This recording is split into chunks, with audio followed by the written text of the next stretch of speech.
जैसे ही radiant prosperity base sniper से गोली खाने के बाद वहां से हड़बड़ी में भाग जाते हैं, तभी जियाओ होंगलियान वे दिंगहाई को कॉल करती है। उस समय दोनों के दिमाग में एक ही बात चल रही थी कि जो प्रॉब्लम उन्हें फेस करना पड़ा है वही दूसरे को भी करनी पड़े। जियाओ होंगलियान वे दिंगहाई से कहती है, वैसे मेरी जर्नी थोड़ी लंबी है और मैं शायद सबसे लास्ट में पहुंचूंगी, पर हम अटैक करने के लिए जो एग्रीड टाइम है उससे डीले नहीं होंगे। वे दिंगहाई भी थोड़ी अलग आवाज में कहता है, क्या कोइंसिडेंस है, हम भी अब तक नहीं पहुंचे हैं। मैं बस तुमसे तुम्हारे करंट सिचुएशन के बारे में ही पता करने वाला था। फिर फोन रखने के बाद दोनों सोचते हैं कि तुम लोगों को भी जल्द से जल्द पहुंचकर वहां उस गोलीबारी का एक्सपीरियंस करना चाहिए। ये देखते ही कि उसने 2 ग्रुप को भगा दिया, जैंगी अब बोर होने लगता है। उसने अपने साथियों से प्राउडली कहा कि ये लोग तो बहुत ही कमजोर थे, मैंने मात्र कुछ ही मिनटों में दर्जनों को संभाल लिया। इन लोगों को इस तरह से हड़बड़ाकर भागते हुए देखकर मुझे बहुत हंसी आ रही है। चुनले जैंगी को एडमायर करते हुए कहता है, बॉस तुम तो सच में बहुत पावरफुल हो,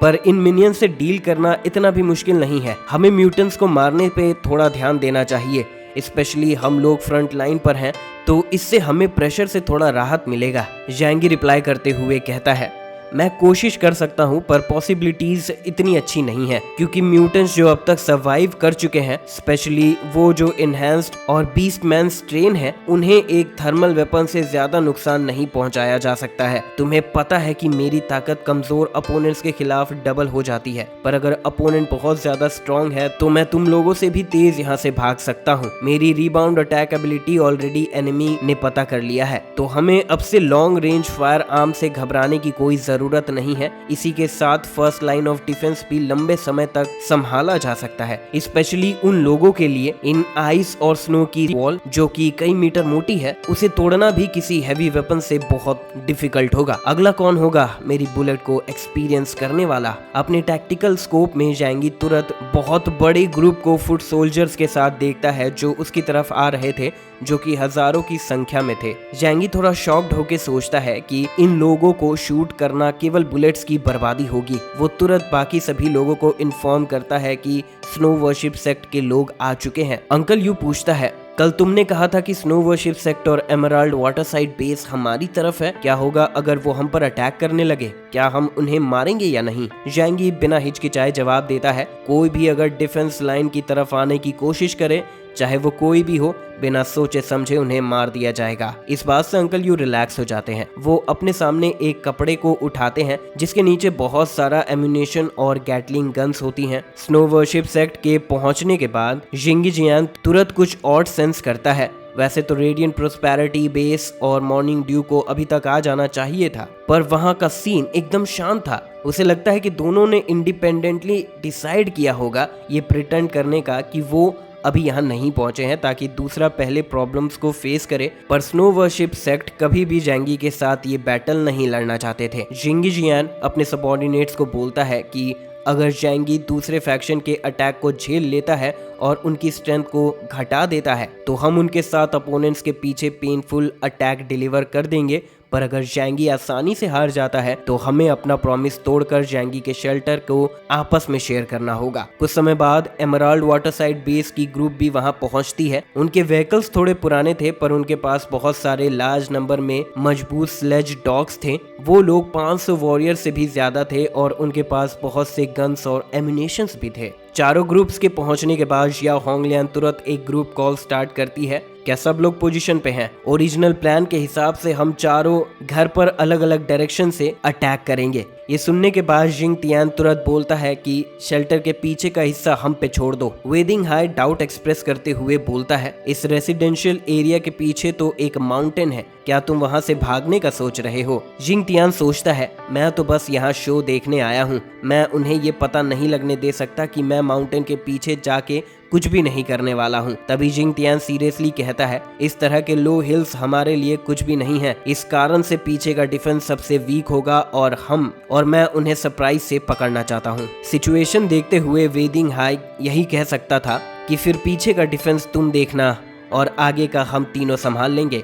उसी समय जियाओ होंगलियान तुरंत कहती है, जब हम पहुंचे हमें पता चला कि उनके पास एक बहुत स्ट्रॉन्ग स्नाइपर है, तुम्हें संभल के रहना चाहिए, और उनके पास एक ऐसा भी म्यूटेंट है जो आर्टिलरी अटैक को रीबाउंड कर सकता है, तो इसीलिए लॉन्ग रेंज फायर पावर से थोड़ा सावधान रहना। वेदिंग हाई तुरंत उसकी बात से एग्री करता है, हाँ हमने भी उसका सामना किया था। जिंगतियान और जिंगीजियान बिल्कुल बेफिक्र थे, वो लोग वहाँ सिर्फ शो देखने आए थे जिसमें उन्हें सिर्फ अटैक का प्रिटेंड करना था, उन्हें इनकी स्ट्रेटजी से कोई मतलब नहीं था। कॉल एंड करने से पहले जियाओ होंगलियान सबको याद दिलाती है कि एग्जैक्टली 2:30 बजे पे हम चारों ग्रुप चारों तरफ से एक साथ अटैक करेंगे। जैंगी को तुरंत बाद यांग शिनशिन कॉल करके बताती है, ब्रदर जैंगी, पिछले वाली माउंटेन की तरफ से कुछ एनिमी दिखाई दे रहे हैं। यांग शिनशी कंट्रोल रूम में रहकर सर्विलियंस की मदद से सब तक इंफॉर्मेशन पहुंचा रही थी। उसके ये कहते ही उसने माउंटेन के पीछे वाली कैमरा से देखते हुए कहा कि ये तो शिंगतियान और उसका ग्रुप है। जैंगी तुरंत समझ जाता है कि इसके पास सच में बहुत दिमाग है, उसे ये बात पता है कि काम चोरी करने के लिए ये सबसे बेस्ट प्लेस है। उसने यांग शिनशिन से कहा, उन लोगों के बारे में चिंता मत करो, वो हम पे अटैक लॉन्च नहीं करेंगे। जैंगी डिफेंस लाइन बनाते वक्त माउंटेन के पीछे वाली डायरेक्शन को पहले से ही सोच रखा था, उसी तरफ से डिफेंड करना इजी होगा और अटैक करना हार्ड। बहुत से लैंड माइन्स उसने माउंटेन के पीछे पहले से ही बिछा कर रख दिए थे, ताकि अगर शिंतियान अपने प्रॉमिस को ब्रेक करके उस पर अटैक करने की कोशिश करे तो वो मौत के मुंह में खुद चलकर आने जैसा हो जाएगा। उसी समय वो सबसे कहता है, सब लोग अलर्ट हो जाओ, एनिमी दिख रहे हैं। ढेर सारी आर्म्ड व्हीकल्स शेल्टर की तरफ अटैक कर देते हैं। स्नो वर्शिप सेक्ट के भी followers relatively weak firearms के साथ दूसरे डायरेक्शन से अटैक कर देते हैं, वो भी छोटे मोटे वेपन्स के साथ जैसे स्पेयर्स और बिग नाइफ्स। शूटिंग रेंज में आते ही जैंगी चिल्लाते हुए कहता है, फायर। कंट्रोल रूम के अंदर यांग शिनशिन बटन प्रेस कर देती है। बटन प्रेस होते ही डिफेंस वॉल के ऊपर क्रैक्स आने लगते हैं और गन बैरल्स और तोपें दरारों में से बाहर आ जाती है और गन फायर होने की जोर जोर से आवाज पूरे फ्रंट लाइन में गूंजने लगती है और पूरे सीन को सी ऑफ फायर बना देती है। इतनी इंटेंस फायर पावर सारे मेजर फोर्सेस को चौंका देती है। स्पेशली शिंगीजियान बहुत चौंक जाता है और कहता है, यहाँ पर तोपे, टैंक्स और मशीन गन्स हैं, उसे इतना कुछ कहाँ से मिला होगा। इतना ज्यादा तबाही देखते ही कोई भी अपनी आंखों पे भरोसा नहीं कर पा रहा था। इस लेवल का वेपनरी सिर्फ वेस्ट माउंटेन बेस में ही है, पूरे हेवनली सी सिटी में। क्या ऐसा हो सकता है कि जैंगी वेस्ट माउंटेन बेस का अर्सेनल पहले ही ले आया है? पर वो सब इतने आइसी कंडीशन में कैसे मैनेज किया होगा? सच में वेस्ट माउंटेन बेस के पास बहुत बड़े स्टॉक्स में हैवी वेपनरी है, पर अपोकलिप्स के बाद इतने सारे चीजों को स्टोरेज से मूव करवाना बहुत डिफिकल्ट था। बिना ट्रांसपोर्टिंग के ये तो नामुमकिन ही है। जियाओ होंगलियान तुरंत ऑर्डर देती है, सब लोग तुरंत फैल जाओ, ये डिफेंस लाइन एक आइस शेल की तरह है, हमें इसे तोड़ने के लिए चारों तरफ से घेरना होगा, तभी हम जीत पाएंगे। जियाओ होंगलियान इस खतरनाक माहौल में भी शांत थी, क्योंकि उसे भरोसा था कि अगर उसके लोग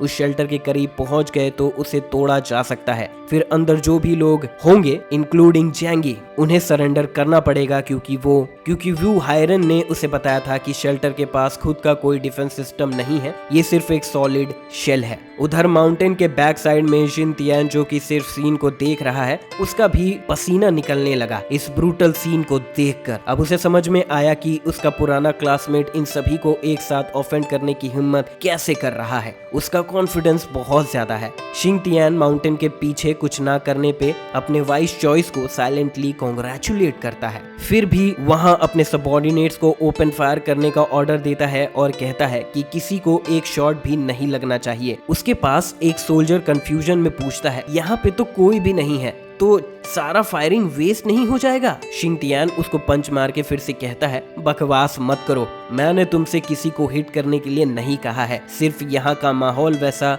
करना होगा, क्योंकि हमें बस नाटक करना है और हमें अपना प्रॉमिस भी पूरा करना होगा। मैं शिंगतियान उस तरह का आदमी नहीं हूँ कि किसी को भी धोखा दे दूं। जियाओ होंगलियान वेदिंग हाई से कहती है, हम शायद इस तरह उन्हें नहीं रोक पाएंगे, हमने एनिमी के फायर पावर को अंडर एस्टिमेट किया है। तभी वेदिंग हाई जवाब देता है कि इसका फायर पावर तो बहुत स्ट्रांग है, हमें पहले अपने फायर पावर को कंसंट्रेट करके उनके वॉल को तोड़ने पे फोकस करना चाहिए। जियाओ होंगलियान तुरंत चिल्लाते हुए कहती है, उनकी डिफेंस फोर्स इधर ही कंसंट्रेट कर रही होगी और उनके पास ज्यादा लोग भी नहीं हैं। जैसे ही हम उनकी ये आइस वॉल को तोड़ते हैं, हम इस बैटल को चेंज कर सकते हैं। ये सुनते ही वेदिंग हाई तुरंत कहता है, मुझे अपने फायर पावर से कवर करो, मैं इस वॉल को संभाल लूंगा। वेदिंग हाई के आइस लॉर्ड के पास इस इन्वायरमेंट में नेचुरल एडवांटेज है। ये सोचते हुए जियाओ होंगलियान तुरंत ऑर्डर देती है, सारे यूनिट्स मॉर्निंग ड्यू बेस के कोऑर्डिनेशन के साथ फायर करो ताकि हम उस आइस डिफेंस को तोड़ सके। उसी टाइम पे वेदिंग हाई अपने व्हीकल से जंप करता है और अपने बॉडी के अराउंड तुरंत एक सॉलिड आइस आर्मर बना लेता है और फिर वो स्नो में डाइव करता है। उसी के बाद वेदिंग हाई बहुत जोरदार आवाज के साथ स्नो तोड़ता हुआ बाहर आता है। तभी आइस वॉल का एक हिस्सा तुरंत टूट जाता है और उस पे जो गन्स और कैनन्स होते हैं वो गिर जाते हैं। तभी चुनले और अंकल यू बहुत ज्यादा हैरान हो जाते हैं, ये क्या हो रहा है। जैंगी भी उसी चीज को नोटिस कर लेता है। उड़ती हुई स्नो के बीच उसे एक धुंधला सा फिगर दिखाई देता है जो कि आइस आर्मर में कवर रहता है। स्नो के इस धुएं के क्लियर होते ही वहां पर वेदिंग हाई एक कूल पोज में खड़ा रहता है और कहता है, इस आइस और स्नो की दुनिया में मैं वेदिंग हाई तुम सबका राजा हूँ। तभी हजारों सोल्जर्स उस टूटे हुए डिफेंस लाइन में घुसने चले जाते हैं। वेदिंग हाई उस टूटे हुए दीवार को और तोड़ रहा था। उसने अपनी राइट हैंड को वॉल में प्रेस किया और उसकी स्पेशल एबिलिटी के एक्टिव होते ही इतना बड़ा आइस फोर्ट्रेस तुरंत गिर जाता है जैसे कि वो पेपर का बना हो। ये देखते ही जैंगी थोड़ा चौंक जाता है। ये टेरिफाइंग आइस एबिलिटी चुनले के आइस एबिलिटी के कंपैरिजन में 100 गुना ज्यादा ताकतवर है। इस डिस्टेंस से जैंगी का डिवाइन माइट अनलीश करना थोड़ा मुश्किल होगा, इसीलिए जैंगी सभी लोगों को वॉइस कम्युनिकेशन के थ्रू बताता है कि फाइट करने के लिए तैयार हो जा। ये तो पहले से ही एक्सपेक्टेड था कि डिफेंस लाइन टूट जाएगा, क्योंकि ये तो अनरियलिस्टिक हो जाएगा कि हम केवल आइस बैरियर के सहारे ही इन चारों फैक्शन के फोर्सेस को रोक लें। पर कोई बात नहीं, डिफेंस लाइन के पीछे अंकल यू और चुनले भी उन्हें संभालने के लिए वहीं हैं। वेदिंग हाई अपने सक्सेस में कुछ ज्यादा ही खो गया था। उसे अचानक से एक चिलिंग फ्लैश अपने गले के पास महसूस होता है। इस अटैक से वेदिंग हाई अपना बैलेंस खोकर जमीन पर गिर जाता है, पर फिर भी उसके गाल पे ब्लेड से एक स्लैश पड़ जाता है। ऊपर देखते ही उसे एक लंबी औरत तलवार पकड़ी दिखाई देती है। उसकी आंखों में मर्डरस इंटेंस साफ दिखाई दे रहा था और वो उसके सामने आ जाती है। वेदिंग हाई धीरे से बोलता है, ये अटैक मेरे फ्रॉस्ट आर्मर को भी तोड़ सकता है। उसका फ्रॉस्ट आर्मर आइस क्रिस्टल से बना हुआ है और लगभग वाइब्रेनियम जितना स्ट्रॉन्ग है, फिर भी उसका गला लगभग कट ही गया था। वेदिंग हाई अब और इस आइसी इन्वायरमेंट में इंगेज नहीं होना चाहता था जहां उसकी एबिलिटी उसे अटैक, डिफेंड, एडवांस और रिट्रीट करने का अलाउ करती थी। वो तुरंत अंडरग्राउंड आइस में मर्ज होने लगता है। लियांग यू गुस्से में चिल्लाते हुए कहती है, मोटे अब तुम्हारी बारी है। ये सुनते ही चुनले अपनी एबिलिटी को एक्टिवेट करते हुए लार्ज ब्लॉक ऑफ आइस को डायरेक्टली उठा लेता है।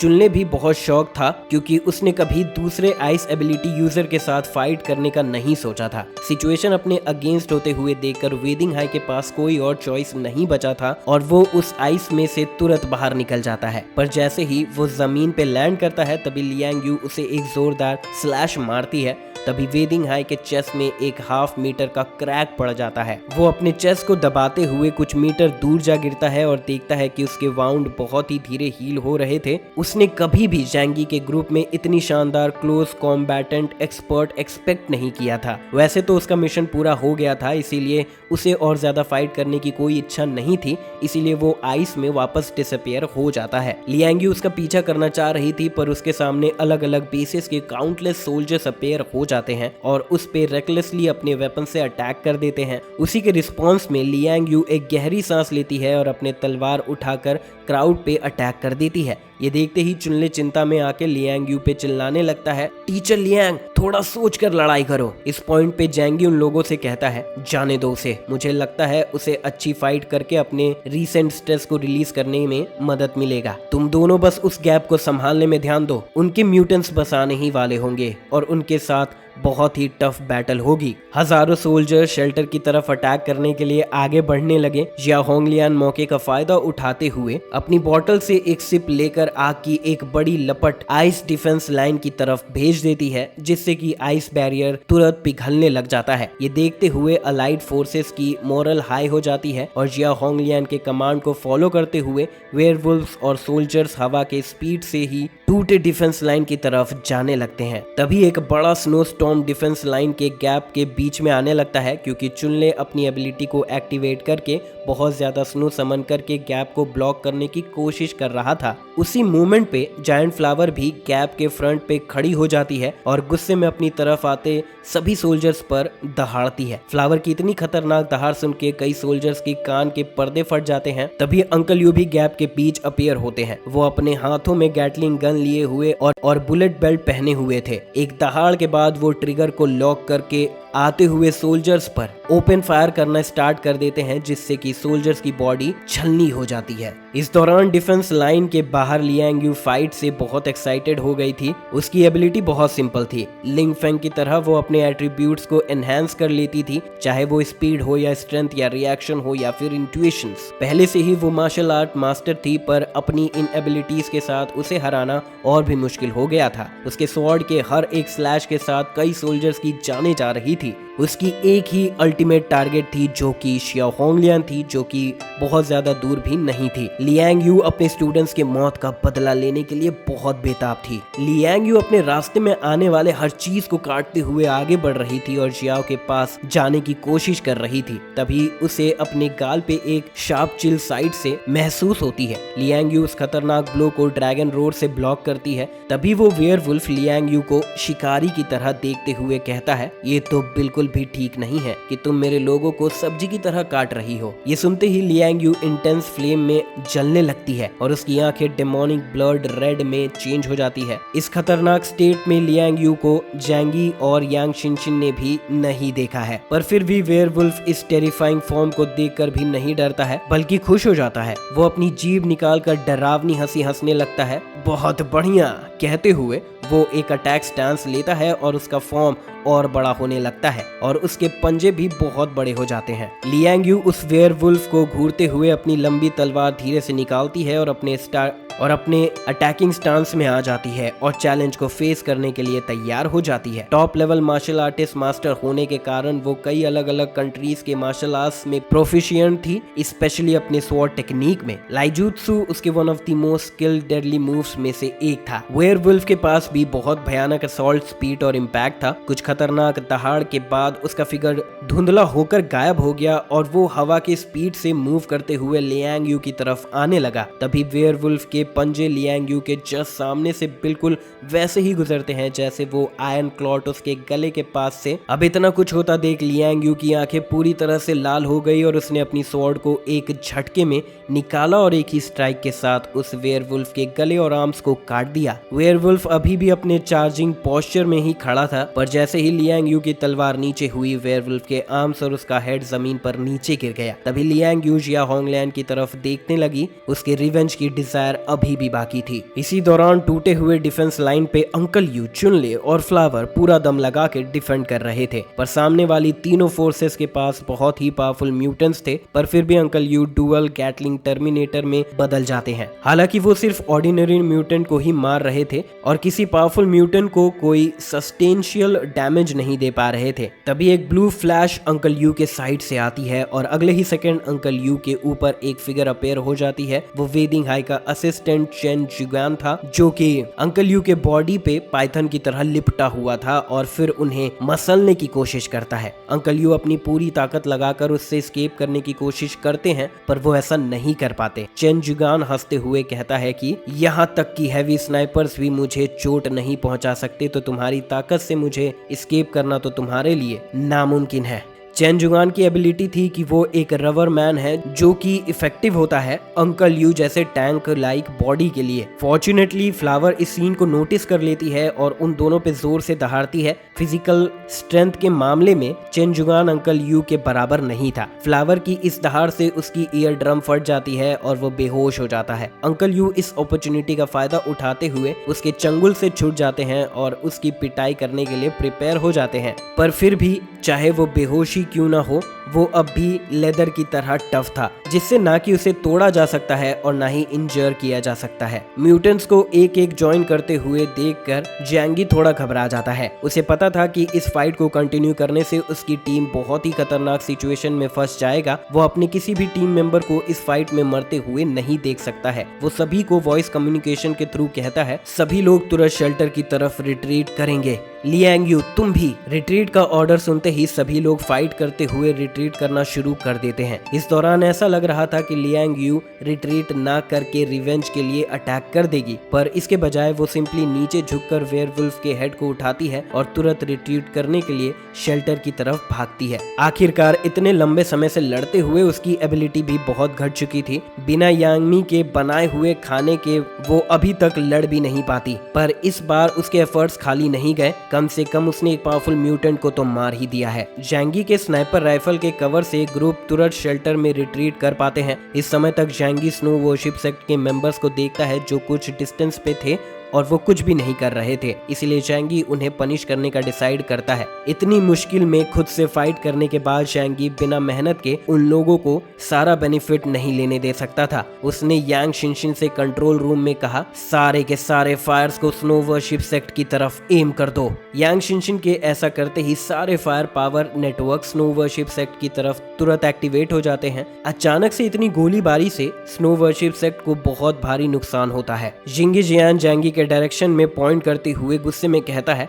जैंगी तुम कोई रिस्पेक्ट शो नहीं कर रहे हो, पर फिर भी वो समझ जाता है कि जैंगी उनके एक्ट करने के हेजिटेशन को देखकर बहुत गुस्से में है। इस मोमेंट पे जिंगी जियान अपने गुस्से को काबू में करके सोचता है ऐसा लगता है जैंगी का डिफेंस भले ही टूट गया हो पर जैंगी अभी हारा नहीं है और शायद हमें उस पर अटैक करने का कोई एडवांटेज भी ना मिले। अब हमारे एक्शन करने का टाइम आ गया है। अब स्नो वॉरशिप सेक्ट का जिंगी जियान भी अपने फॉलोअर्स को शेल्टर की तरफ मूव करने का ऑर्डर देता है। तभी soldier smoke grenade continuously shelter की तरफ थ्रो करना स्टार्ट कर देते हैं और पूरे माहौल को स्मोक में ढककर जैंगी के स्नाइपिंग टैक्टिक्स में रुकावट शुरू कर देते हैं। अंकल यू और चुनले भी भागते हुए रूफ टॉप में पहुंच जाते हैं। जैंगी शेल्टर पूरी तरह से घिर चुका है। अब हम क्या करें? क्या हम सरफेस बिल्डिंग को छोड़कर अंडरग्राउंड बेस में छुप जाएं? जैंगी मजाक उड़ाते हुए कहता है पैनिक क्यों हो रहे हो? शेल्टर को तोड़ना इतना भी आसान नहीं है। उनके पास तो कोई मिसाइल भी नहीं है। पर ऐसा कहते ही उसके कानों में एक जोरदार आवाज सुनाई देती है। स्मोक में उसे एक बड़ा सा कंस्ट्रक्शन व्हीकल धीरे धीरे शेल्टर की तरफ आता हुआ दिखाई देता है। ये देखते ही जैंगी चौकन्ना हो जाता है और तुरंत अपनी पॉकेट डायमेंशन को खोल लेता है और उसमें से C4 और ग्रेनेड्स के बॉक्सेस निकाल लेता है और उन दोनों से कहता है फर्स्ट फ्लोर पे जाके मेरा इंतजार करो, मैं उनको इसका स्वाद चखा कर आता हूँ। ऐसा कहते ही वो विंडो को डायमेंशनल गेट से शील्ड कर देता है और धड़ाधड़ ग्रेनेड्स और C4 विंडो के बाहर फेंकना शुरू कर देता है। जब तक कि वो लोग ये चीज समझ पाते तब तक खतरनाक एक्सप्लोजन शुरू हो जाते हैं और बाहर पूरी तबाही का मंजर बन जाता है। विंडो से ग्रेनेड्स और एक्सप्लोजिव्स की बरसात होने लगती है। आखिरकार जैंगी ने वेस्ट माउंटेन बेस का पूरा अर्सनल खाली कर दिया था और उसके पास वेपन्स और एम्यूनेशन की कोई कमी नहीं थी। फेंकते हुए जैंगी हंसते हुए कहता है बेवकूफ, तुम लोग सोच रहे थे कि आइस वॉल तोड़ने से तुम लोग जीत जाओगे। तुम लोगों को नहीं पता मेरा शेल्टर मेरी सबसे बड़ी ताकत है। एक्सप्लोजन के शॉक वेव के कारण सारे स्मोक हट जाते हैं। तभी जैंगी कंस्ट्रक्शन व्हीकल चलाने वाले आदमी को क्लियरली देख पाता है जो कि उसे थोड़ा जाना पहचाना लग रहा था। ध्यान से सोचने के बाद उसे याद आता है कि ये आदमी तो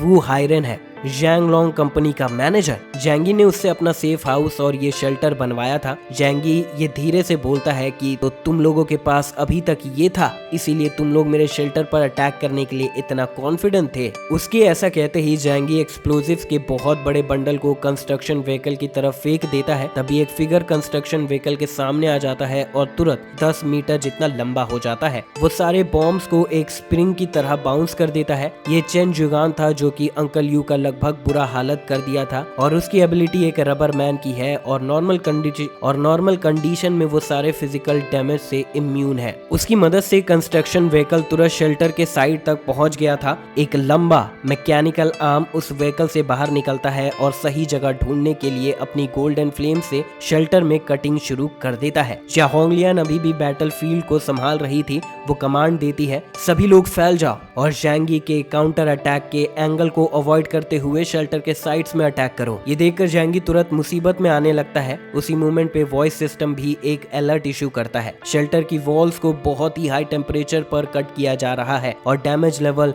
0.001% है। ये सुनकर जैंगी थोड़ा घबरा जाता है और सोचता है वॉल को शायद पूरी तरह कट कर दिया जाएगा। ये शेल्टर वू हायरन के सुपरविजन में बनाया गया था, इसीलिए उसे अच्छे से पता है कि कहाँ कटिंग करना स्टार्ट करनी है ओपनिंग बनाने के लिए। इसके बावजूद भी जैंगी वॉइस सिस्टम से शांति से पूछता है इसको पूरा कट थ्रू होने में कितना समय लगेगा। इस पे वॉइस सिस्टम जवाब देता है अभी के प्रोग्रेस और स्पीड को देखते हुए कम से कम 1.5 घंटा लगेगा पूरी तरह पेनिट्रेट करने में। ये सुनते ही जैंगी को थोड़ा राहत मिलता है। 1 घंटे से ज्यादा इतना तो काफी होगा कई लोगों को मारने के लिए। वॉल में कटिंग होने की आवाज जोर जोर से गूंजने लगती है और फिर फर्स्ट फ्लोर पे अंकल यू और बाकी के लोग थोड़ा चिंता करने लगते हैं। चुनले तुरंत जैंगी से पूछता है बॉस क्या हमें अंडरग्राउंड में जाने की जरूरत है।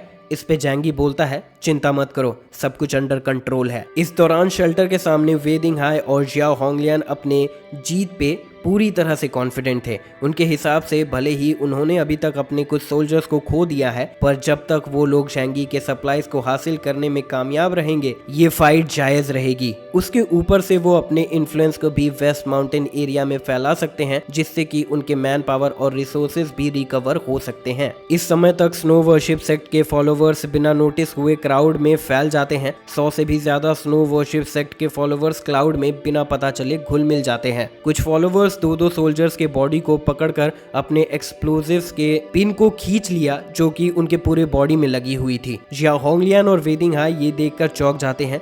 अचानक से इतना इंटेंस एक्सप्लोजन इन सोल्जर्स के बीच में कैसे होने लगा। उन्होंने अटैक से पहले ही डिमाइनिंग कर लिया था तो ये लैंड माइंस तो नहीं हो सकते, तो ये सारे एक्सप्लोजन कहां से हो रहे हैं। उसी समय एक सबऑर्डिनेट उन्हें रिपोर्ट करता है कि ये स्नो वर्शिप सेक्ट के लोग पागल हो चुके हैं, वो एक्सप्लोजिव से लोड हुए हैं और अब वो हमारी तरफ हमारे साथ मरने के लिए आ रहे हैं। वेदिंग हाई और जियाओ होंगलियान स्नो वर्शिप सेक्ट के ऐसे हरकत और धोखे को देखकर चौंक जाते हैं, पर जब तक वो ये रियलाइज कर पाते तब तक बहुत देर हो चुका था। उन दोनों बेसेस की कैजुअलिटीज 70% से भी ज्यादा हो गया है और ये सब के बाद कुछ 300 लोग ही जिंदा बचे थे। पर स्नो वर्शिप सेक्ट के पास अभी भी बहुत बड़ी संख्या में फोर्स थी। उसी समय जिंगी जियान 2 डैमेज्ड वॉर व्हीकल को लेविटेट करता है, कंट्रोल करते हुए जियाओ होंगलियान और वेदिंग हाई की तरफ फेंक देता है। वेदिंग हाई अपने आइस और स्नो के कंट्रोल से उस व्हीकल को ब्लॉक कर लेता है और जियाओ होंगलियान भी दूसरे गाड़ी को पुश करके दूर कर देती है। जिंगी जियान के अंदर बहुत समय से दबा हुआ गुस्सा अब रिलीज हो जाता है और उसके कंधों से भारी बोझ हट जाता है और वो एक कोल्ड स्माइल के साथ कहता है कमीनो आज तुम्हारे मरने का दिन है। स्नो वर्शिप सेक्ट बहुत लंबे समय से तुमसे जूझ रहा है और हमें हर चीज की बहुत ज्यादा कीमत चुकानी पड़ी है केवल जिंदा रहने के लिए। हमारे पास समझौते के अलावा कोई चॉइस नहीं रहता था, पर अब हमारे पास फ्री होने का एक मौका है जिसे हम जाने नहीं दे सकते।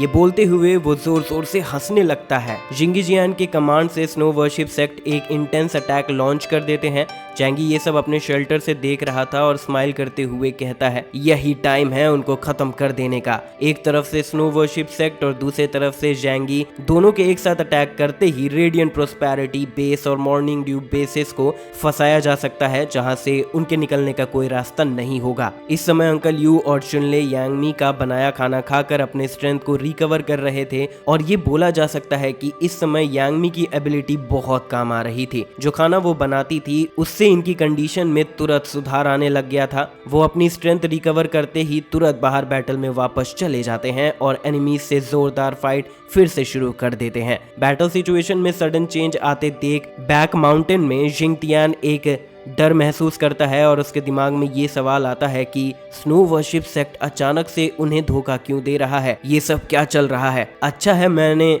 जैंगी के साथ अलायंस बना लिया, नहीं तो मैं भी इस सिचुएशन में होता जहां अभी रेडिएंट प्रोस्पेरिटी बेस और मॉर्निंग ड्यू बेसेस है। इस बार वो लोग तो बहुत मेहनत से फाइट कर रहे हैं पर मुझे बिना फाइट के 10 टन सप्लाईज मिल गया है। इसका मतलब ये है कि मेरा एमराल्ड वाटर साइड बेस अब पूरे हेवनली सी सिटी को डोमिनेट करेगा। अंकल यू बुलेट्स में रैप्ड और 2 गैटलिंग गन्स कैरी करते हुए क्राउड में अंधाधुंध बुलेट बरसाने लगते हैं। लियांग यू अपने सिंगल स्वॉर्ड से एनिमी को स्लैश करती है जैसे कोई टाइगर किसी शीप को करता है। फ्लावर भी एक जायंट कैट में ट्रांसफॉर्म होकर क्राउड में छलांग लगा देती है और सबको चीर फाड़ कर रख देती है। जैंगी की शूटिंग और भी रूथलेस होती जाती है और अपने रिदम को मेंटेन करते हुए वो हर 2 सेकंड में एक हेडशॉट करता है। एक म्यूटेंट जैंगी के इतने खतरनाक टीम से डील करने का सोच ही रहा था कि इतने में ही उसके गले के पास एक स्पेस डिसॉर्ट होने लगता है और एक बैंग के साथ उसका सिर उसके बॉडी से तुरंत अलग हो जाता है। उसके मरते समय तक उसे समझ में नहीं आया होगा कि वो कैसे मरा। उसी के पास के म्यूटेंट्स जो काउंटर अटैक के लिए प्रिपेयर कर रहे थे वो तुरंत डर के मारे वहीं जम जाते हैं। दोनों बेसेस की ऐसी बुरी हालत देख जिया होंगलियान और वेदिंग हाई पैनिक करने लगते हैं। उन्होंने जिंग तियान से तुरंत कांटेक्ट करने की कोशिश की, ये सोचते हुए कि इनकी कुछ मदद कर सकता है, पर जिया होंगलियान शिन तियांग से कांटेक्ट नहीं कर पाती है और उसी मोमेंट पे उसे रियलाइज होता है कि शिन तियान ने भी उन्हें धोखा दे दिया है।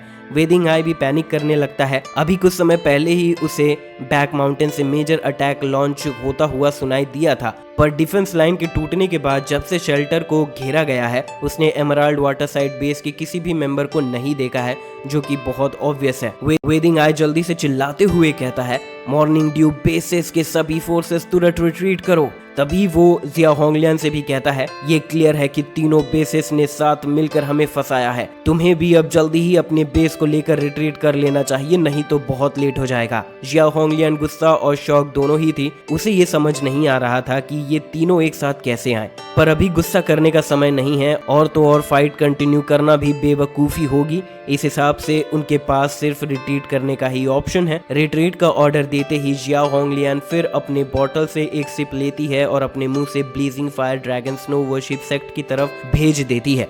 जिया होंगलियान की आंखें मर्डरस इंटेंट से भरी हुई थी और जेंगी जियान अभी के लिए उसे नहीं उलझना चाहता था और उन्हें रिट्रीट करने देता है। आखिरकार वेदिंग हाई और जिया होंगलियान अपने बेसिस के टॉप कॉम्बैटेंट थे जिनका कोई ऑर्डिनरी सोल्जर शायद ही कुछ कर पाता।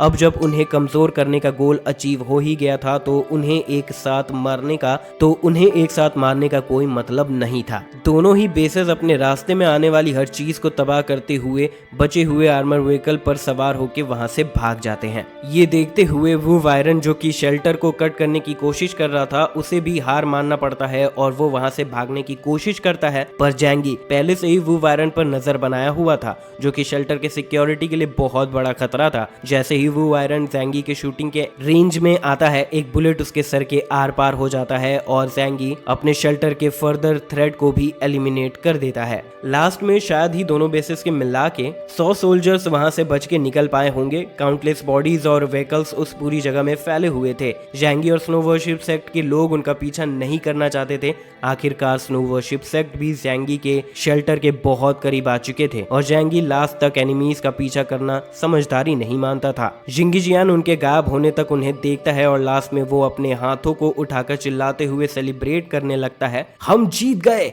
आखिरकार जीत हमारी हुई। बेसिस के खिलाफ ये उनकी पहली जीत थी और कुछ लोग तो एक दूसरे को शाबाशी भी दे रहे थे। जैंगी अपने स्नाइपर राइफल को साइड रखता है। ये खतरनाक बैटल सिर्फ आइस और स्नो डिफेंस लाइन को ही नहीं तोड़ी थी पर वहां के कई बिल्डिंग्स भी टूट गई थी। उनमें से बिल्डिंग्स जिसमें अंकल यू और चुनले रहते थे वो भी टूट गई थी। जैंगी स्नो वर्शिप सेक्ट के फॉलोवर्स को उनकी जीत एक साथ सेलिब्रेट करते हुए देख रहा था और उसको कुछ एक्सप्लोजिव्स उन पे भी गिरा देने का मन कर रहा था क्योंकि ये ब्रेन वॉश कल्ट फॉलोवर्स भी उसके लिए आगे चल के बहुत बड़ा खतरा बन सकते हैं। उनके फियरलेस फाइटिंग स्टाइल को देखकर जैंगी भी दंग था। उसे तो ये भी लगता है कि ये रेकलेस पीपल अदर बेसेस के फोर्स से भी ज्यादा खतरनाक हो सकते हैं। फिर भी जैंगी अपने इमोशन को सप्रेस कर लेता है।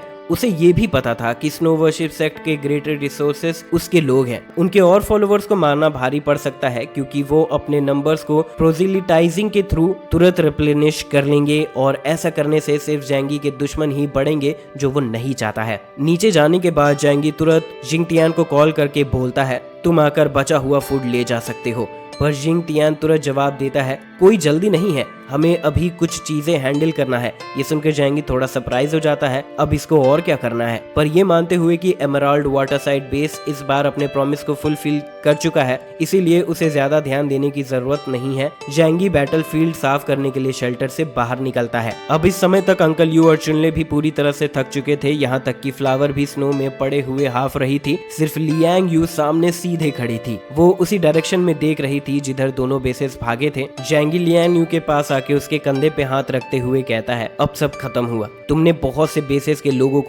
उनके बहुत से लोगों को मार गिराया है, तुमने अपने स्टूडेंट्स का बदला ले लिया, अब उनको जाने दो। ये सुनते ही लियांग यू के आंखों में मर्डरस इंटेंस गायब हो जाता है। तुरंत उसकी आंखें बंद हो जाती है और उसकी बॉडी पीछे गिरने लगती है। जैंगी तुरंत उसे सपोर्ट देता है और तब उसे पता चलता है कि लियांग यू की बॉडी में एक गहरा चोट लग चुका है। जैंगी के एक्सप्रेशन तुरंत बदल जाते हैं और वो तुरंत लियांग यू के बॉडी को उठाकर शेल्टर की तरफ भागता है और सोचता है कि एनिमी क्राउड में रेकलेसली अटैक करते हुए दोनों बेसेस के एलाइड फोर्सेस को सब्जी की तरह काटने के बाद ये अब भी जिंदा है, ये किसी मिरेकल से कम नहीं है। जैंगी शेल्टर में भागते हुए आता है और जो को बुलाते हुए कहता है, मेडिकल रूम की तरफ चलो और तुरंत सर्जरी की तैयारी करो। जो भी लियांग यू के बॉडी पे ऐसे चोट को देख के चौंक जाती है, वो तुरंत मेडिकल इंस्ट्रूमेंट्स और मेडिसिन प्रिपेयर करती है और तुरंत ब्लीडिंग स्टॉप करके चोट पर टाँके लगाती है। तभी जैंगी शेल्टर से बाहर आता है। अब स्नो वर्शिप सेक्ट और एमराल्ड वाटरसाइड बेस एक साथ मिलके बैटल के आफ्टर मैच से डील करने की बारी थी। इस बार स्नो वर्शिप सेक्ट को भी बहुत ज्यादा नुकसान झेलना पड़ा था और कई म्यूटेंट्स भी मारे गए थे। जैंगी जिंगीजियान को कहता है, फॉर्मर वेस्ट माउंटेन बेस का टेरिटरी अब मेरा है, जैंगी का। बिना मेरे परमिशन के कोई भी मेरे एरिया में नहीं आ सकता है। इस बैटल में सब लोग जैंगी की टीम के खतरनाक स्ट्रेंथ देख चुके थे। जिंगीजियान रिस्पेक्टफुली जैंगी के सामने झुकता है और बोलता है, इस बैटल को जीतने में हमारी हेल्प करने के लिए धन्यवाद। हमारे अरेंजमेंट के हिसाब से मिशनरीज के अलावा कोई भी स्नो वर्शिप सेक्ट की तरफ से आपके वेस्ट माउंटेन एरिया में नहीं आएगा। जैंगी भी थोड़ा हंसी निकाल के उनसे बोलता है, ऑफ कोर्स मुझे लड़ने और मारने में कोई इंटरेस्ट नहीं है, क्योंकि मैं एक शांतिवादी हूँ। ये सब बोलने के बाद जिंगीजियान अपने फॉलोवर्स के साथ प्रेयर चैंट करते हुए चला गया। जैंगी के हिसाब से इस बैटल में सबसे ज्यादा फायदा ना ही उसको मिला और ना ही एमराल्ड वाटर बेस को, बल्कि स्नो वर्शिप सेक्ट को मिला। बिना दो मेजर बेसिस के स्नो वर्शिप सेक्ट फ्रीली अपने फॉलोवर्स को एक्सपैंड कर सकते हैं और उनके लीडर युआन कोंगिया के ब्लेसिंग एबिलिटी के साथ वो अपने म्यूटेंट की संख्या बहुत रैपिडली इंक्रीज कर सकते हैं। अगर ऐसा ही चलता रहा तो उनकी ताकत का अंदाजा लगाना भी बहुत मुश्किल हो जाएगा। ये सब सोचते हुए जैंगी थोड़ा चिंता में आ जाता है। लगता है मैंने एक मॉन्स्टर को बना दिया है, पर मेरे पास कोई और चॉइस भी नहीं था। तभी जैंगी शांति से बैटलफील्ड की तरफ जाता है ताकि वो कुछ यूजफुल मटेरियल्स कलेक्ट कर सके। ये सारे बहुत ही इलाइट म्यूटेंट्स थे और इनके पास वेपन्स और इक्विपमेंट्स हाई क्वालिटी के थे। और तो और कई म्यूटेंट्स इस बैटल में मारे भी गए थे। जैंगी उनमें से कुछ को एब्जॉर्ब करना चाहता था, पर उसे ये अजीब लगा कि वहाँ 7 म्यूटेंट्स मरे हुए थे, जिसमें सिर्फ 4 की बॉडी ही जुड़ी हुई थी और बाकी के 3 का तो ऐसा लग रहा था कि उनकी सारी एसेंस निकाल के उन्हें खोखला कर दिया गया है। जैंगी इसमें बहुत उलझ गया था। रीसेंट बैटल के इंटेंसिटी के हिसाब से ये नहीं लग रहा था कि ऐसा कोई कर सकता है, पर अभी इसका कोई एक्सप्लेनेशन नहीं था। उन सभी को अपने पॉकेट डायमेंशन में कलेक्ट करने के बाद जैंगी शेल्टर की तरफ वापस जाने लगा। जैंगी स्माइल करते हुए अपने दोस्तों से कहता है, चलो चल के आराम करते हैं, आज रात को हम इस जीत का बहुत बड़ा सेलिब्रेशन करेंगे। उसी मोमेंट पे फ्लावर जैंगी के शोल्डर पर जंप करती है और प्यार से जैंगी को रब करती है। इस बैटल में फ्लावर जैंगी के लिए बहुत यूजफुल थी क्योंकि उसने अपने ट्रांसफॉर्म स्टेट में काउंटलेस एनिमीज को कुचल दिया था। जैंगी भी प्यार से उसका सर सहलाता है। फिर वो अपना लेफ्ट आर्म अंकल यू और राइट आर्म चुनले पर रखकर तीनों शेल्टर की तरफ चले जाते हैं। पर शेल्टर के कुछ ही दूर जियाओ होंगलियान और वेदिंग हाई अपने हारे हुए फोर्सेस के साथ वापस जा रहे होते हैं। इस बैटल में वेदिंग हाई और उसके लोग कुछ ज्यादा ही कमजोर हो गए थे। उनके बेस की मिलिट्री स्ट्रेंथ लगभग आधी हो गई थी और उसके चेस्ट में भी लियांग यू ने एक गहरा स्लैश मार दिया था और उसका गुस्सा उसके दर्द के साथ बढ़ता ही जा रहा था। वहीं जियाओ होंगलियान गुस्से में उबल रही थी। वो स्नो वर्शिप सेक्ट के धोखे से सरप्राइज नहीं थी, पर उसे ये समझ नहीं आ रहा था कि एमराल्ड वाटरसाइड बेस भी जैंगी के साथ क्यों थे। अगर एमराल्ड वाटर साइड बेस से शिनतियांग उन्हें ज्वाइन कर लेता तो सिचुएशन इतना बुरा नहीं होता। ये सब सोचते हुए जियाओ होंगलियान शिनतियान को सैटेलाइट कॉल करके उससे पूछना चाहती थी, पर उसी समय वेदिंग हाई उसे तुरंत रोक देता है। हड़बड़ी मत करो, वेदिंग हाई अच्छे से समझाता है। स्नो वर्शिप सेक्ट की तरह जिंग तियान ने हम पर अटैक नहीं किया, तो मुझे लगता है जैंगी उसे कुछ ऑफर कर रहा होगा ताकि वो कोई एक्शन ना करे। वो लोग हमेशा से ही हेवनली सी सिटी के नॉर्थ में ही रूल कर रहे हैं और किसी फालतू के रिस्क में खुद को नहीं डालते हैं। प्लस ये आदमी थोड़ा शातिर भी है। ये लोग अपने कुछ फायदे से बहुत खुश हो जाते हैं। अगर उन्हें बिना लड़ाई किए कुछ मिल रहा है तो ये जरूर वही कर रहे होंगे। जिया होंगलियान अभी भी गुस्से में कहती है, मैं उसके साथ पहले क्लियर एग्रीमेंट कर चुकी थी। उसके धोखे के कारण हमने अपने अपोनेंट की ताकत को मिसजज कर लिया। हम इसे ऐसे नहीं जाने दे सकते हैं। इस पर वेदिंग हाई कहता है, अभी तुम और मैं दोनों ही बहुत ज्यादा कमजोर हैं। तुम्हें ऐसा लगता है कि जिंग तियान के एक्सप्लेनेशन के पीछे जाने से हमें कुछ मिलेगा? मुझे तो लगता है कि हम बहुत लकी थे कि हम लोग वहां से सही सलामत जिंदा वापस आ पाए। जैसे ही वो बोलना खत्म करता है कि खतरनाक दहाड़ उनके पीछे से उन्हें सुनाई देती है, बिल्कुल एवलांच की तरह।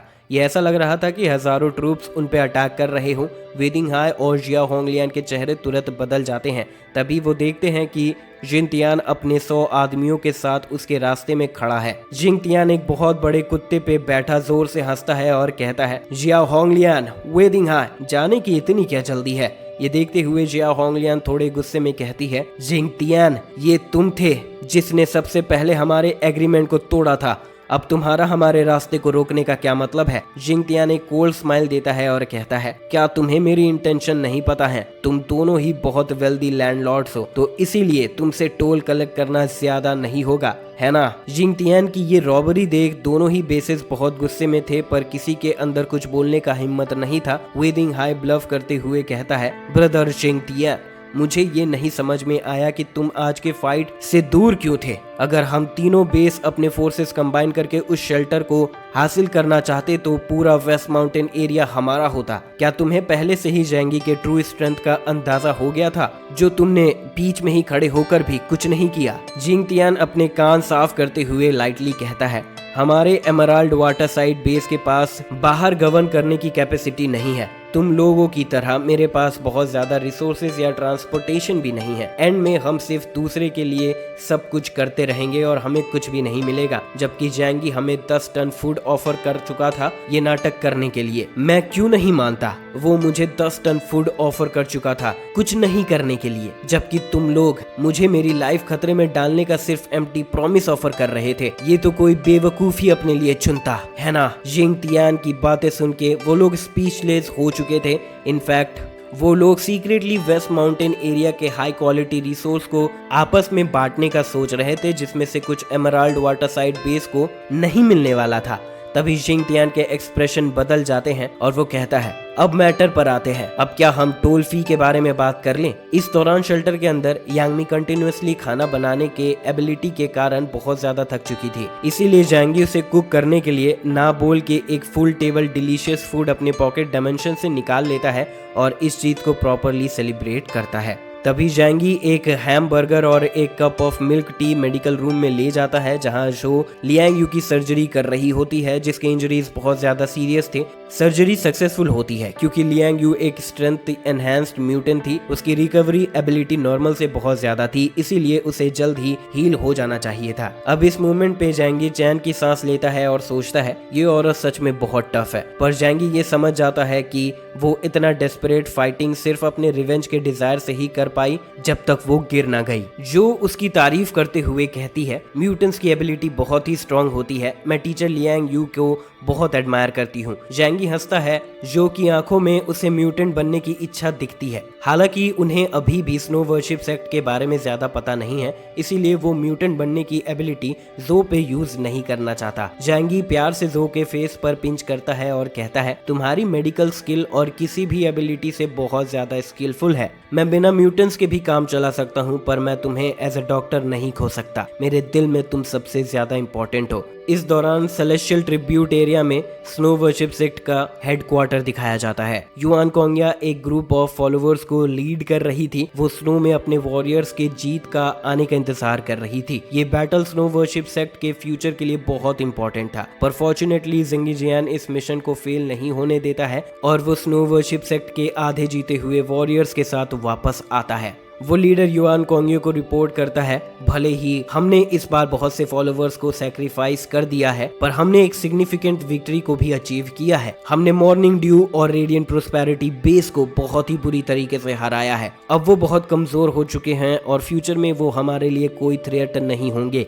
ये बात सुनते ही स्नो वर्शिप सेक्ट में सब बहुत खुश हो जाते हैं। स्नो वर्शिप सेक्ट को अपने बेस को फैलाने में बहुत दिक्कतों का सामना करना पड़ा था और इस समय फाइनली वो जीत गए हैं। उनके लिए ये बहुत ऐतिहासिक मोमेंट था। युआन कोंग्या आगे बढ़कर जिंगी जियान का हाथ पकड़कर कहती है, तुमने बहुत मेहनत की है और स्नो गॉड तुम्हारे इस कंट्रीब्यूशन को नहीं भूलेंगे। इस मोमेंट पे जिंगी जियान पछतावे के साथ बोलता है, इस बार हमने बहुत से फॉलोअर्स को खो दिया है, जिसमें से 2 म्यूटेंट प्रीस्ट लिंग फे और मेंगजी युआन भी थे। युआन कोंग्या काइंड एक्सप्रेशन के साथ कहती है, उनका मरना बेकार नहीं गया, वो मेरी बॉडी में वापस आ चुके हैं। मैं उनके प्रेजेंस को फील कर पा रही हूँ। जिंगी जियान प्रे करता है, ओ गॉड सारी आत्माओं को शांति मिले। तभी युआन कोंग्या की आंखें थोड़ी क्रीपी लुक देने लगती है और वो एक्साइटेड होकर बोलती है, अब हम हेवनली सी सिटी में अपने फॉलोअर्स को आसानी से बढ़ा सकते हैं। मैं चाहती हूँ कि स्नो गॉड की लाइट हेवनली सी सिटी के हर कोने तक पहुँचे और फिर इस पूरे दुनिया में, और ऐसे करके इस पूरे दुनिया को एक साथ ले आएंगे। मैं चाहती हूँ कि स्नो गॉड इस दुनिया के एक ट्रू गॉड बन जाए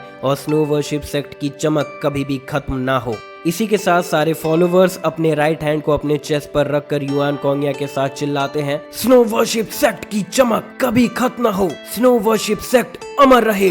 5 आर्मीज के बैटल के तुरंत बाद जैंगी का भी अपना नाम हो चुका था और उन्हें डिस्टर्ब करने का कोई सोच भी नहीं सकता था। इसीलिए कुछ समय तक शेल्टर में पीस रहा।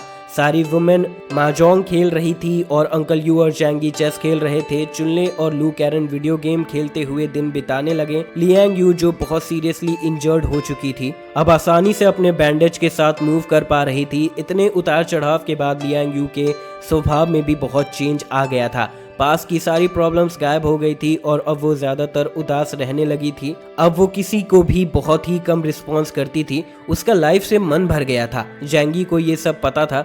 जब उसे पता चला कि वो मर के फिर जिंदा हो गया है, तब उसे भी बिल्कुल यही फील हुआ था। इस बैटल से आसपास के सारे विलास भी टूट गए थे, इसीलिए जैंगी सबको अपने शेल्टर में मूव करवा चुका था। एक साथ कई बार जिंदगी और मौत को देखने के बाद सबके अंदर एक दूसरे के लिए certain level of trust build हो चुका था। प्लस किसी को नहीं पता था कि वॉर फिर कब शुरू हो जाएगी, इसीलिए एक साथ रहना ही सबके लिए फायदेमंद है। शेल्टर के अंदर सभी लोग अपने लाइफ को एंजॉय कर रहे थे और इस हद तक रिलैक्स हो गए थे कि किसी को भी ध्यान नहीं आ रहा था कि आइस और स्नो डिफेंस लाइन को रिपेयर करना भी है और हजारों बॉडीज बैटलफील्ड में पड़ी हुई हैं। पर एक सुबह जब जैंगी स्नोई सीनरी को एंजॉय करने के लिए विंडो के पास आता है तो वो तुरंत अपने सामने वाली सीन में कुछ ऑड नोटिस करता है। जैंगी सोचता है, ऐसे तो स्नोफॉल ज्यादा कम होती रहती है, पर ये कुछ ज्यादा ही साफ नहीं है। बैटल तो अभी वहाँ 1 हफ्ते पहले ही खत्म हुआ था, तब भी वहाँ एक बॉडी नहीं थी। जैंगी कुछ सोचने के बाद घबरा जाता है और खुद से कहता है, मुझे क्लियरली याद है कि मैंने कल दोपहर में ही कुछ बॉडीज देखी थी। क्या कोई सीक्रेटली उन बॉडीज को ठिकाने लगा रहा है? जैंगी अपने बाइनोकुलर्स निकाल के फिर ध्यान से ढूंढता है और कंफर्म करता है कि ये उसके आंखों का धोखा नहीं है और ना ही बॉडीज भारी स्नो में ढक रही हैं। देखने में ऐसा लग रहा था कि सारी बॉडीज हवा में गायब हो गई हैं। जैंगी चौंकते हुए कहता है, इस दुनिया को अब कॉमन सेंस के थ्रू नहीं समझा जा सकता है। क्रिएचर्स म्यूटेट होकर एबिलिटीज गेन कर रहे हैं, तो क्या बॉडीज भी किसी तरह के म्यूटेशन से गुजर रही होगी? जैंगी गहरी सांस लेता है और वो अपनी कॉम्बैट सूट पहनकर बाहर इन्वेस्टिगेट करने का सोचता है। अपनी पिस्तौल पकड़ के जैंगी बाहर अपने एक कदम को फूक फूक कर रखता है। जो बॉडीज का पहाड़ इकट्ठा हो गया था वो कहीं दिखाई नहीं दे रहा था। हजारों बॉडीज रातों रात गायब हो गई, लेकिन कैसे? जैसे ही वो वहां पहुंचता है, जैंगी को फाइनली कुछ क्लूज मिलता है। जैसे ग्राउंड पर सिर्फ जाने के गहरे पैरों के निशान थे, पर किसी के आने के नहीं थे। इसका यही मतलब हो सकता है कि ये बॉडीज अपने आप खड़ी होकर यहाँ से चली गई हैं। उसी समय जैंगी को अपने पीछे कुछ महसूस होता है, जैसे कि कुछ कोल्ड और डार्क चीज उसे घूर रही हो। पर जैसे ही वो पीछे मुड़कर देखता है उसे पीछे कुछ भी अनयूजुअल नहीं दिखता।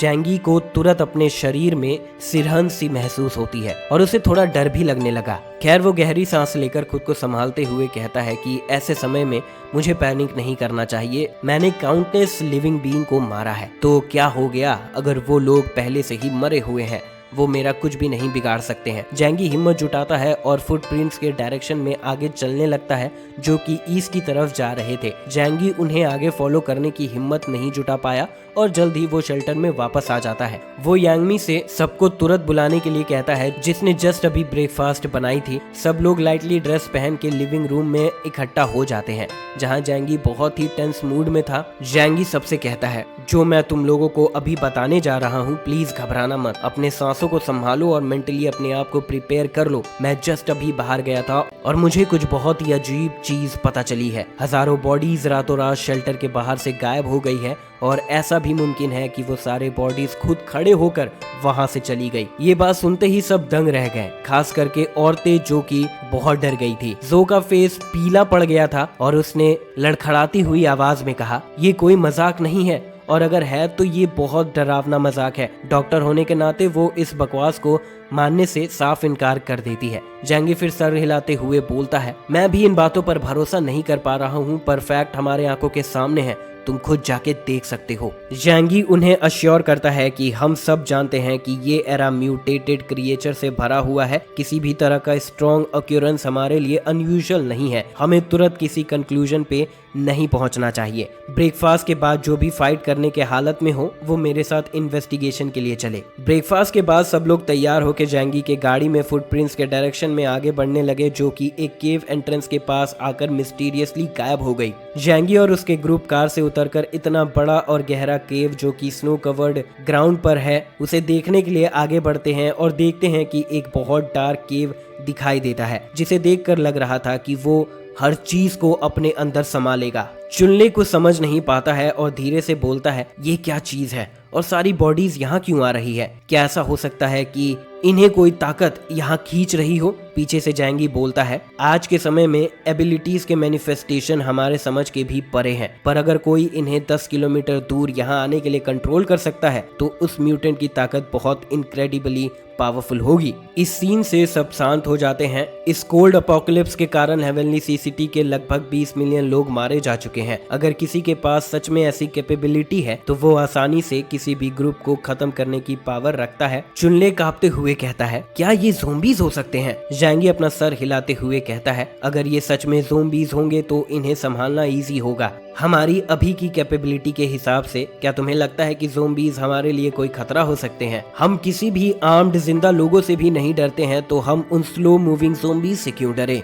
जैंगी नीचे झुकता है और उन फुटप्रिंट्स को एग्जामिन करते हुए कहता है ये फुटप्रिंट्स कैसे बन सकते हैं? ऐसे टेम्परेचर में तो उनकी बॉडीज को अभी तक फ्रीज होके जम जाना चाहिए था। वो एबनॉर्मली चले होंगे, ना कि नॉर्मल लोगों की तरह चले होंगे। ये कोई सेंस नहीं बना रहा है। जब वो ये डिस्कस कर रहे थे अंकल यू अगल बगल देखते हैं और अचानक कहते हैं ये जगह कुछ जानी पहचानी लग रही है, ये जैसे कि कोई रेसिडेंशियल एरिया के पास का सबवे स्टेशन हो। अंकल यू अपने गेस को कंफर्म करते हुए कहता है इस स्टेशन का नाम शिकुई जुआन यू स्टेशन हो सकता है। जैंगी तुरंत समझ जाता है कि इसमें कोई बड़ी बात नहीं है कि ये केव इतनी गहरी क्यों है। एक्चुअली ये केव सीधे सबवे टनल की तरफ जाते हैं। लियांग यू घबराते हुए कहती है क्या ऐसा हो सकता है कि सबवे टनल में कोई ऐसी चीज हो जो इन सबको कंट्रोल कर रही हो? तब अंकल यू पूछते हैं फिर इस केव का क्या करना है? वो रातों रात हजारों बॉडीज को अपने अंदर एब्जॉर्ब कर चुका है, इसीलिए इसके अंदर बॉडीज की संख्या बहुत ज्यादा होगी। क्या होगा अगर ये आदमी हमारा दुश्मन बन जाए?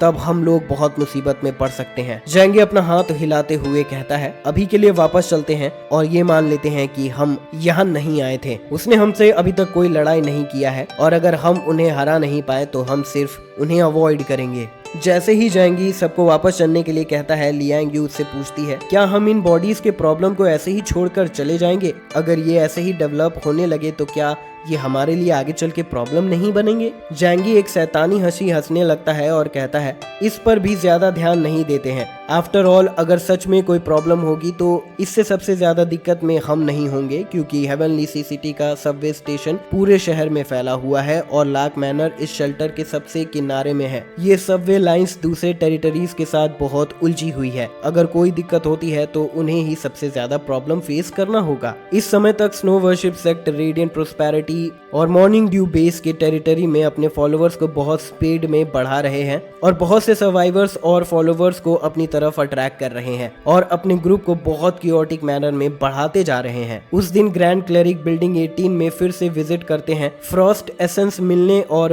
अपने एबिलिटी को ग्रैंड क्लेरिक द्वारा अवेकन करने के बाद ली जियान बॉडीज और अपने सैक्रिफाइस के कॉम्बिनेशन के साथ लोगों के लिए फूड प्रोड्यूस कर रहा था और बिल्डिंग 18 के कई दर्जनों लोगों को अभी तक सर्वाइव करने में मदद कर रहा था। इस एबिलिटी को पाने के लिए सभी लोगों को स्नो वर्शिप सेक्ट को फॉलो करना पड़ा। ग्रैंड क्लेरिक को आते देख ली जियान अपने बिल्डिंग के सभी लोगों के साथ उनका स्वागत करने के लिए चला जाता है। ग्रैंड क्लेरिक ली जियान की तरफ देखकर स्माइल करता है और कहता है, लगता है तुम स्नो गॉड से दी हुई एबिलिटी को अच्छे से यूज कर पा रहे हो। ली जियान और बाकी के लोग एक साथ कहते हैं, स्नो गॉड की जय हो, ग्रेट लीडर की जय हो और आपका भी बहुत धन्यवाद लीडर की ब्लेसिंग हम तक पहुंचाने के लिए, जिससे कि हम अब तक सर्वाइव कर पा रहे हैं। ग्रैंड क्लेरिक हंसते हुए सर हिलाता है। तभी उसका ध्यान ली जियान से हट के उसके बेटे की तरफ जाता है, जिसका नाम ली काइले होता है। और फिर ग्रैंड क्लेरिक सब लोगों से कहता है, मेरे पास तुम लोगों के लिए एक गुड न्यूज है। तुम लोग असेसमेंट को पार कर चुके हो और अब तुम लोग लीडर और सारे फॉलोअर्स के साथ सेलेस्टियल ट्रिब्यूट एरिया में रह सकते हो। ऐसा सुनते ही ली जियान और बाकी के लोग थोड़े कंफ्यूज दिखाई देते हैं, क्योंकि उन्हें यहाँ रहने की आदत लग चुकी है और अब वो लोग थोड़ा इंडिपेंडेंट होने लगे हैं। उन्हें अब यहाँ से जाना नहीं है। ग्रैंड क्लेरिक उनके कंसर्न को देखकर कहता है, चिंता मत करो, वो जगह तुम लोगों के लिए इस अपोकलिप्स में एक जन्नत की तरह होगा। हमारे स्नो वर्शिप सेक्ट के सारे मेंबर्स वहीं रहते हैं और जल्द ही वो जगह अपोकलिप्स से अनअफेक्टेड होकर एक आइडियल वर्ल्ड बन जाएगा। तुम सभी लोग चूजन हो, इसीलिए तुम लोग वहाँ रहने के लिए क्वालिफाइड हो। और तो और हमारी लीडर तुम लोगों को बहुत अप्रिशिएट करती है और तुम्हें स्नो वर्शिप सेक्ट के डेवलपमेंट के लिए बहुत इंपॉर्टेंट भी मानती है। तो जब तक तुम लोग वहाँ जाओगे तब तक तुम्हें और तुम्हारे फैमिली के लिए स्पेशल केयर मिलती रहेगी। ये सुनते ही ली जियान चौंक जाता है, क्योंकि ये सब कुछ परफेक्टली जैसा उसने पोस्ट अपोकलिप्स लाइफ सोचा था वैसा ही है। बिल्डिंग 18 बहुत समय से स्नो वर्शिप सेक्ट को फॉलो कर रहे थे और उसे एक सैक्रेड प्लेस मान रहे थे। आफ्टर ऑल वो लोग लीडर के ही ब्लेसिंग से अभी तक सर्वाइव कर रहे थे और लीडर से इतनी तारीफ सुन के ली जियान अपनी घुटनों पर बैठ जाता है। मैं जाना चाहता हूँ। मैं ली जियान अपनी इच्छा से अपने सारे हम्बल एफर्ट्स को स्नो वर्शिप सेक्ट के लिए ऑफर करना चाहता हूँ। ग्रैंड क्लेरिक ली जियान के इस एटीट्यूड से बहुत खुश हो जाता है और कहता है, जल्दी अपना सामान बांध लो और मेरे पीछे चलो स्नो वर्शिप सेक्ट के हेडक्वार्टर की तरफ। आधे लंबे दिन लगातार चलने के बाद बिल्डिंग 18 के 50 से भी ज्यादा सर्वाइवर्स स्नो वर्शिप सेक्ट के हेडक्वार्टर में पहुंच जाते हैं। इस समय तक स्नो वर्शिप सेक्ट बहुत तेजी से फैल रहा था और इतने हैवी स्नो से भी वहां के लोग को भी ज्यादा फर्क नहीं पड़ रहा था। ग्रैंड क्लेरिक ली जियान को रोकते हुए कहता है, तुम मेरे साथ पहले चलो, लीडर तुमसे पर्सनली मिलना चाहती है। ली जियान बहुत नर्वस था और वो अपनी फैमिली को भी अकेले नहीं छोड़ सकता था। मेरी बीवी बच्चों का क्या? तभी ग्रैंड क्लेरिक हंसते हुए कहता है, तुम चिंता मत करो, हम तुम्हारे लिए सब कुछ अरेंज करवा देंगे। यहाँ तक कि उसकी वाइफ भी आगे बढ़कर उसे इनकरेज करती है। लीडर से पर्सनली बुलाया जाना बहुत अच्छी बात है, हमारे लिए चिंता मत करो। सबकी आंखों के सामने ली जियान ग्रैंड चर्च की तरफ आगे बढ़ने लगता है। चर्च के दरवाजे खोले जाते हैं। उसे पता चलता है कि लीडर एक औरत है। बाहर के अपीयरेंस पे ज्यादा ध्यान मत दो, ये भगवान के लिए सिर्फ एक वेसल है, ग्रैंड क्लेरिक कहता है। ली जियान ये सब सुनते ही तुरंत लीडर की तरफ झुक जाता है और कहता है, मैं आपकी बहुत रिस्पेक्ट करता हूँ लीडर, मेरा नाम ली जियान है और मैं आपके आशीर्वाद से अभी तक जिंदा हूँ। युआन कोंगे ली जियान के पास आती है और उसके कंधों पे अपना हाथ रखकर कहती है, ग्रैंड क्लेरिक ने मुझे तुम्हारे एबिलिटी के बारे में बताया है, तुम जिंदा लोगों के लिए एक उम्मीद हो। मैं तुम्हें स्नो वर्शिप सेक्ट का प्रीस्ट बनाना चाहती हूँ। तुम्हारा यहाँ आने का एक अच्छा संकेत है। तुम्हारे पास भी तुम्हारा खुद का मिशन है पूरा करने के लिए। ली जियान को एक मिशन के लिए डिवाइन द्वारा चुना गया है। ये जानते हुए वो जोश से पूरी तरह भर जाता है। ली जियान तुरंत नीचे झुककर एक्साइटमेंट में बोलता है, मैं स्नो वर्शिप सेक्ट के लिए अपना सब कुछ देने को तैयार हूँ। युआन कोंगे सेटिस्फैक्शन में अपना सर हिलाते हुए कहती है,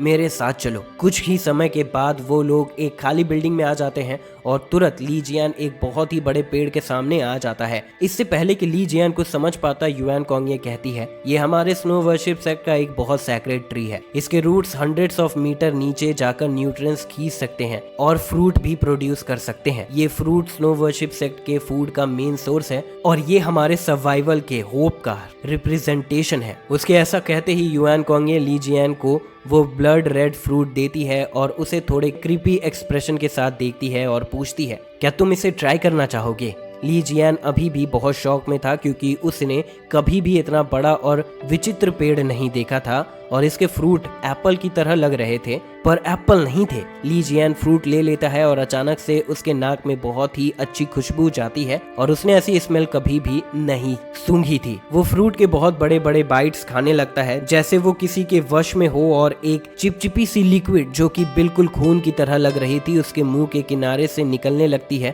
फ्रूट खाने के बाद ली जियान के पास बहुत ही ताकत आ चुकी थी और उसकी ठंड और भूख की फीलिंग भी गायब हो गई थी। युआन कॉन्ग ये ली जियान से कहती है, फादर ली, तुम्हारे एबिलिटी से हम प्लांट के ग्रोथ को और बढ़ा सकते हैं। इस सैक्रेड ट्री को और न्यूट्रिएंट्स चाहिए और स्ट्रॉन्ग होने के लिए ताकि हमें और फ्रूट मिल सके अपने और फॉलोवर्स के लिए। ली जियान अपना सर हिला के जवाब देता है, मैं स्नो गॉड के मिशन को पूरा करूंगा। तभी वो घबराई हुई नजरों से उस बड़े पेड़ की तरफ आगे बढ़ता है और अपना एक खंजर निकाल के अपनी उंगली काट लेता है। ये सिर्फ एक छोटा सा कट था पर उसका खून पानी की तरह बह जा रहा था और वो सैक्रेड ट्री अपने रूट्स को एक्सटेंड करके ब्लड का हर एक ड्रॉप अपने अंदर एब्जॉर्ब कर लेता है और वो पूरा पेड़ हरे रंग से चमकने लगता है। युआन कॉन्ग उसे और खून बहाने से रोकती है। वो उसके पास जाकर अपनी एबिलिटी यूज करके उसके ब्लीडिंग को रोक देती है। वो ली जियान से कहती है, अब से स्नो वर्शिप सेक्ट के इस सैक्रेड ट्री का जिम्मेदारी तुम्हारी हुई। ली जियान अपना सर हिलाते हुए उसकी आंखों में सुपरमेसी की फीलिंग दिखाता है। सैक्रेड ट्री को अपना ब्लड सैक्रिफाइस करना उसके लिए गर्व की बात थी। टाइम बहुत जल्दी बीतने लगता है और आधा महीना देखते ही देखते निकल जाता है। जैंगी आइस और स्नो डिफेंस लाइन को वापस बना लेता है और शेल्टर में सब लोग अपनी लाइफ को एंजॉय कर रहे थे, पर जैंगी अभी भी सतर्क था और हर दिन लियांग यू के साथ मार्शल आर्ट्स प्रैक्टिस करने के लिए टाइम निकालता था। उसे देखते हुए शेल्टर के बाकी के लोग भी कुछ ना कुछ कर रहे थे, जैसे अंकल यू हर दिन स्ट्रेंथ ट्रेनिंग में लगे रहते थे। यांगमी भी अपने खाना बनाने की एबिलिटी को हर दिन प्रैक्टिस करती थी और हमेशा लेजी रहने वाला चुनले भी हर दिन बॉक्सिंग की प्रैक्टिस करना शुरू कर देता है। पांचों आर्मी से बैटल करने के बाद चुनले को आने वाले प्रॉब्लम्स का एहसास होने लगता है। उसके वेदिंग आई से बैटल होने के बाद, जो कि उससे पावरफुल आइस और स्नो एबिलिटी को पोजेस करता है, और ये जानने के बाद कि लियांग यू भी अपने एबिलिटी से म्यूटेंट्स को हरा सकती है, उसे थोड़ा अजीब लगने लगता है। अब जैंगी, लियांग यू और फ्लावर सबके पास ऐसी एबिलिटी है पर उसके और अंकल यू के पास नहीं है। इससे ये पता चलता है कि उनके पास बहुत ही कम टैलेंट है, जिसमें भी अंकल यू का जैंगी के साथ बहुत ही अच्छा रिलेशनशिप है। ये जान के उसे ऐसा लगता है कि जैसे वो अपने टीम में सबसे कमजोर है, इसीलिए वो ट्रेनिंग करके पावरफुल बनना चाहता है ताकि वो इस शेल्टर का बर्डन ना लगे। आफ्टर ऑल जैंगी यूजलेस लोगों को अपने साथ नहीं रखता है। चुनले को इतना ट्रेनिंग करते हुए देख जैंगी उसके पास आता है और उसे बताता है कि फिजिकल ट्रेनिंग हमारे एबिलिटी के लिए बहुत इंपॉर्टेंट होते हैं और दिमाग सबसे ज्यादा इंपॉर्टेंट होता है। जैंगी अपने सर की तरफ पॉइंट करते हुए कहता है, एबिलिटीज कॉम्बैट में हमारे वेपन जैसे होते हैं और इस वेपन की ताकत को बढ़ाना बहुत जरूरी होता है, और उससे भी ज्यादा जरूरी होता है दिमाग जो उस वेपन को संभालता है। जैसे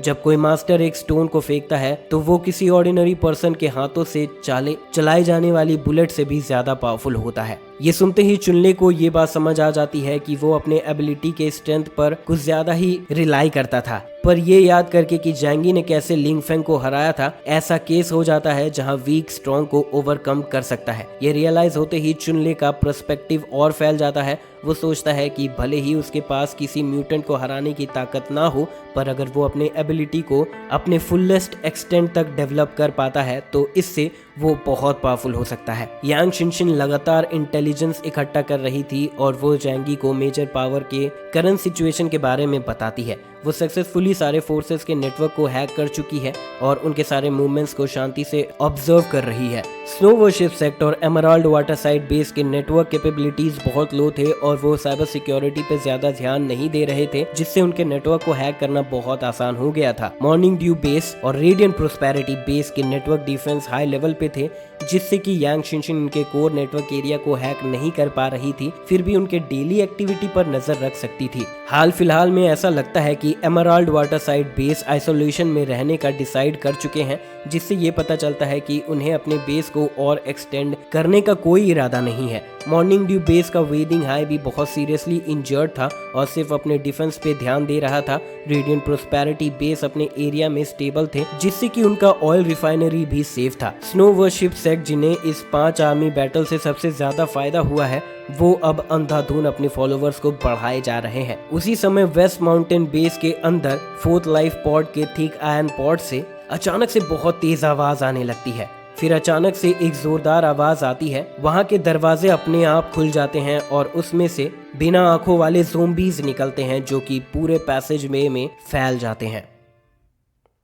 तो दोस्तों, इसी के साथ ये एपिसोड यहाँ पर खत्म होता है। नेक्स्ट एपिसोड के लिए वीडियो को जितना हो सके लाइक करें, शेयर करें। मिलते हैं नेक्स्ट वीडियो में, तब तक के लिए बाय।